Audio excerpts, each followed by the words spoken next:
muri aya mezi nangwa se muri ibi bihe bishize yego ari umuntu nase wampamagaye ngo umusengere wo kuri YouTube nta yari afite urubyaro yego arangije yarambwira ngo hashize imyaka nk'itanu atabyara nta mwana adatwita mbese muri make ariko turasengana Imana irangije irambwira ngo mubwire ngo Imana imuhaye gutwita kandi imuhaye kubyara nubwo wenda atarabyara ariko aratwita haleluya icyo cyumva icyo yamuhaye gutwita rero no kubyara azabyara yego turabyizeye ko Imana yacu itavugaga ubujajwa ntago ivuga ubinyoma ubwo ngubwo rero icyo kinyemeza ko Yesu Kristo aba ari mu ruhande rwanje iyo umuntu agutabaje Mana ari Rubavu ntabwo umubeshya ngo ugeze i Musanze kandi uri Kigali ubwo iyo uvuze ngo uratabaye uba utabaye ibyo twabonaga bidashoboka bigashoboka iyo umuntu agutabaje Mana ari Rubavu ntabwo umubeshya ngo ugeze i Musanze kandi uri Kigali ahubwo iyo uvuze ngo uratabaye uba utabaye ibyo twabonaga bidashoboka bigashoboka shimwa ntabwo ujya ubeshya Mana ntabwo ujya ubeshya iyo usezeranye urasohoza ntabwo ujya ubeshya ntabwo ujya ubeshya Mana narabibonye usezeranye urasohoza ntabwo ujya ubeshya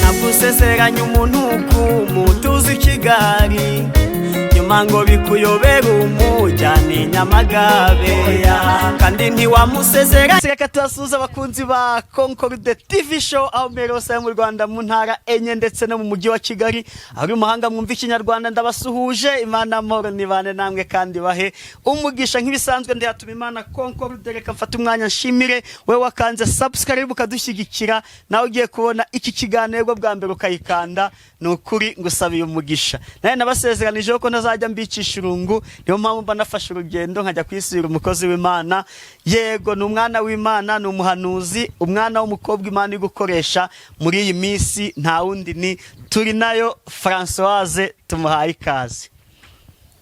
Haleluya amen Imana ishimwe amazina ni yandi turi nayo Françoise yego nayahindutse wakoze kumpa ikaze hano mu rugo nanjye ngo haye ikaze kuri Concorde TV show yego umeze ute meze neza urakomeye ndakomeye reka utangire udusengero wangu Imana ituyobore muri iki kiganiro uri Imana yacu uri Imana nziza uri Imana y'urukundo urashoboye turagushimye kubera ko wemeye kubana natwe waturinze tutarabo kurindwa ubwo twari turi mu gicucu cy'urupfu nyiringabo data wa twese benshi bageze mu bitaro benshi bapfuye ariko suko tubasumbye ubwiza suko tubasumbya no gukiranuka icubahiro nishimwe n'ibyawe uyu mwanya nk'uyu nguyu data wa twese tugezemo tugiye kumva ijambo ryawe rigere ku mitima iruhuke ijambo ryawe rigere ku barwayi bakire ijambo ryawe rigere ku bafite ibibazo bikemuke kuko mwami Imana ni ijambo ryawe ritavangiye mwami ugenda ugera hirya no hino impande z'isi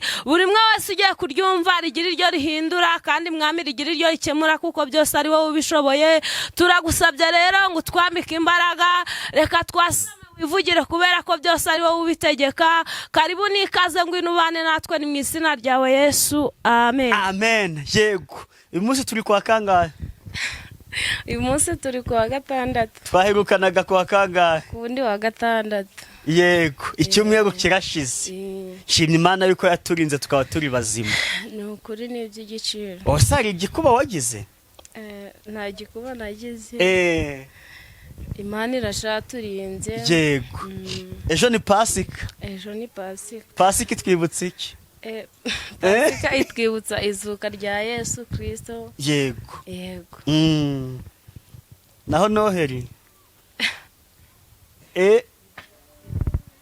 Noheli twibutsa kuvuka kwa Yesu, Pasika katwibutsa kuzuka kwa Yesu. Ejo Yesu azazuka. Haleluya we. Amen. Bari bazi yuko azahera mu gituro baramwara. Ariko ntibyamwaye, ubwo biriya bigabo byamwishe baramwaye. Baramwaye cyane rwose. Baramwaye. Yego. Umurimo w'Imana umeze ute? Umurimo w'Imana umeze neza. Turashakora umurimo w'Imana, ntabwo twacogoye. Yego. Turacasenga nk'uko bikwiye, nk'uko Imana ibishaka. Yego. Hari ikibazo nkunda kubaza abantu, ajya nkunda kukibaza banze ngiye guheraho.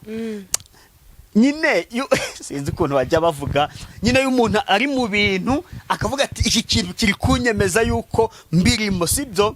Nanjye kuba ndi kubona umuntu ari kumpamagara ati Concorde ko njya nkwikirana ibiganiro byawe, nanjye wazampa ikiganiro. Burya binyereka ko nanjye ibyo ndimo hari abanshyigikiye. None we mw'iyi minsi, haba mw'iki cyumweru cyangwa se mw'aya mezi 3 dusoje y'uyu mwaka, ni ikihe gitangaza Imana yagukoresheje ukavuga uti Imana ni ukuri akoze kungira umuhanuzi wawe? Igitangaza Imana yankoresheje muri aya mezi nangwa se muri ibi bihe bishize, yego, ari umuntu nase wampamagaye ngo musengere wo kuri YouTube.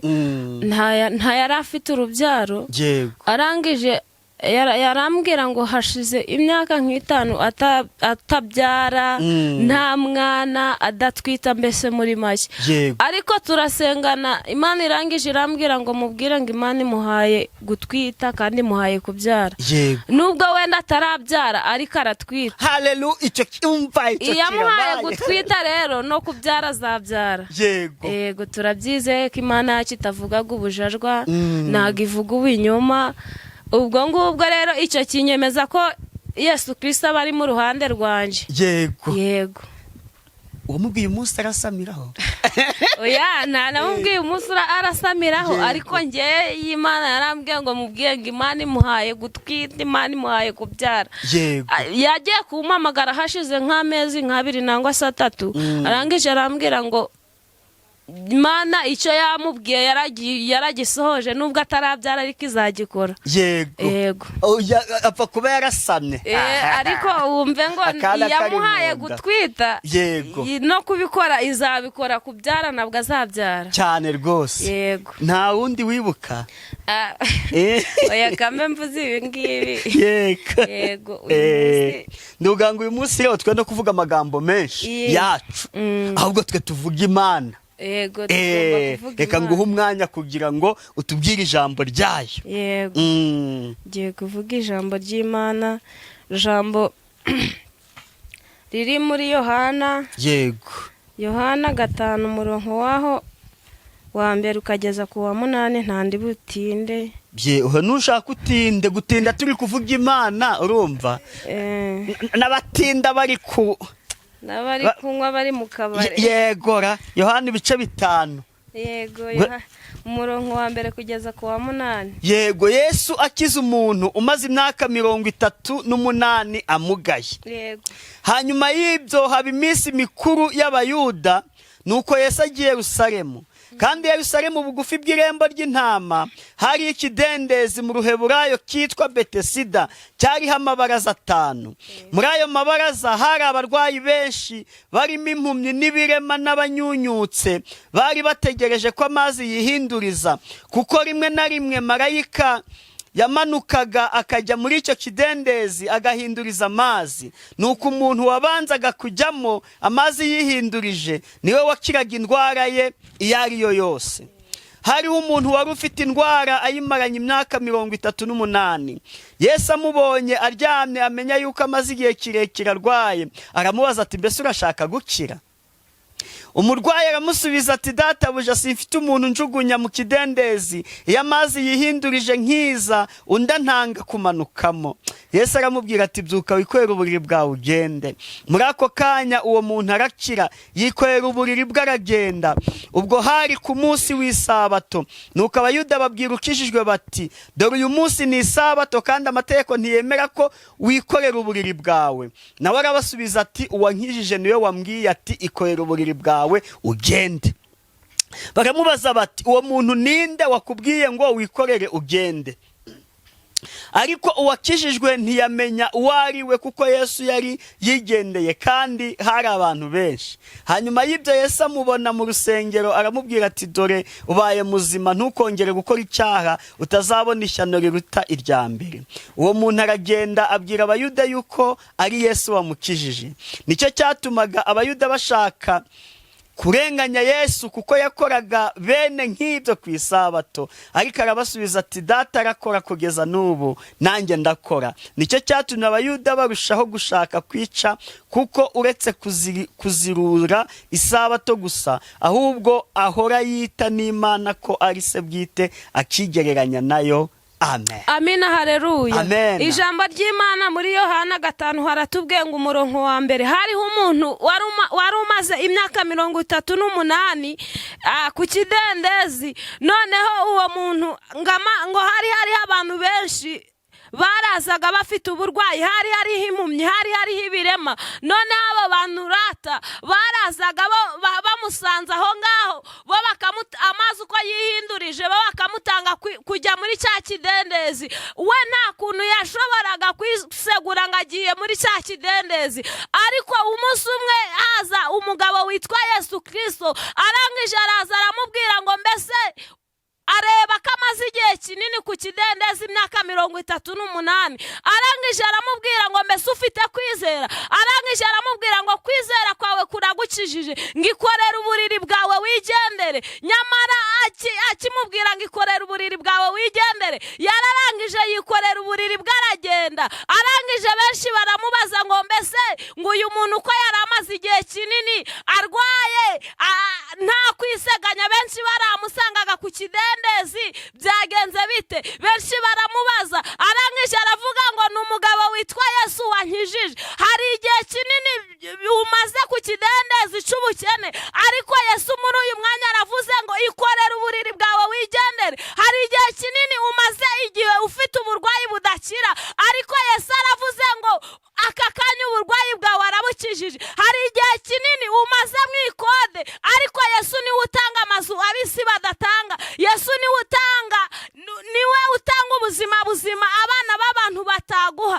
Ariko Yesu Kristo yararangije aramubwira ngo ikorera uburiri bwawe wigendere, kubera ko benshi barahamusangaga. N'imiryango nta n'umwe wamwumvaga, benshi bari baramusize, benshi bari baramutaye. Nawe hari ikigeragezo ugeramo ukabona nta muntu n'umwe ukikwitayeho. Hari ikigeragezo ugeramo ukabona inshuti nazo wari ufite zose zaragiye, ariko Yesu aravuze ngo ikorera uburiri bwawe wigendere. Amina, haleluya. Yesu aravuze ngo mu bukene urimo akira icyo gukora umugisha. Yesu aravuze ngo igihe umaze kinini utabona urubyaro, amina, haleluya, niwe utanga urubyaro abana b'abantu bata, niwe utanga urubyaro umubyeyi yakubyaye ataguha.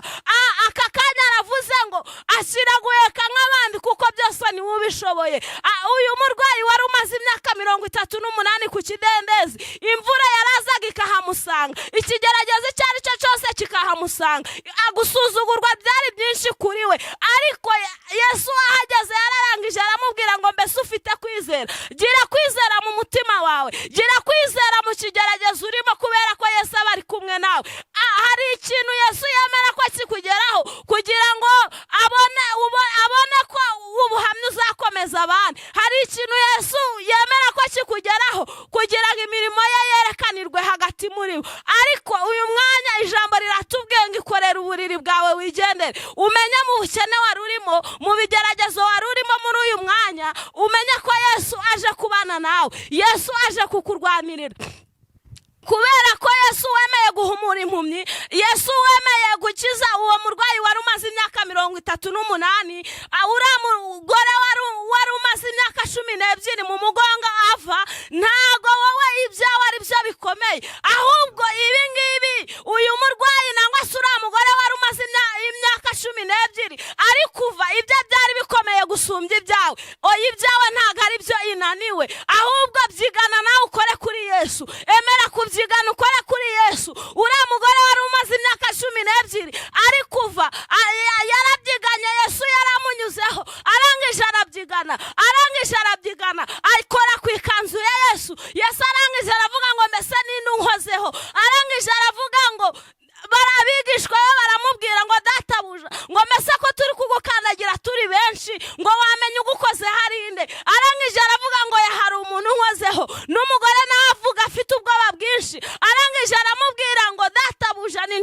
yamugezeho. Arangije aravuga ngo kubera kwizera kwawe kuragukijije. Uwo mwanya isoko y'amaraso yarakamye. Nawe haranira kubyigana ukore kuri Yesu. Haranira kubyigana ukore kuri Yesu kugira ngo ikibazo ufite aka kanya gishire. Haranira kwizera mu kibazo urimo kugira ngo Yesu aze agira ibyo ategeka. Gira kwizera mu kigeragezo urimo. Gira kwizera mu bibazo urimo. Gira kwizera mu ikoda uri kubona nta mafaranga yo kwishura ufite. Gira kwizera aho nta rubyaro kubera ko Yesu niwe utanga urubyaro. Gira kwizera aho uri kubona ntacyo gukora nta kazi ufite. Yesu niwe ugatanga. Byose niwe ubishoboye. Nje kukubwira ngo ugire kwizera. Iyo atabaye umubyeyi uyu muntu wari umaze imyaka 38 ku kidendezi, icyamukuye nuko yagize kwizera. Yesu yarangiza akamubwira ngo ikorera uburiri bwawe wigendere. Nta muntu n'umwe yamunyuragaho ngo areke kumusuzugura. Nta muntu n'umwe yamunyuragaho ngo areke kumureba nk'icyo atazi. Birashoboka ko nawe hari umuntu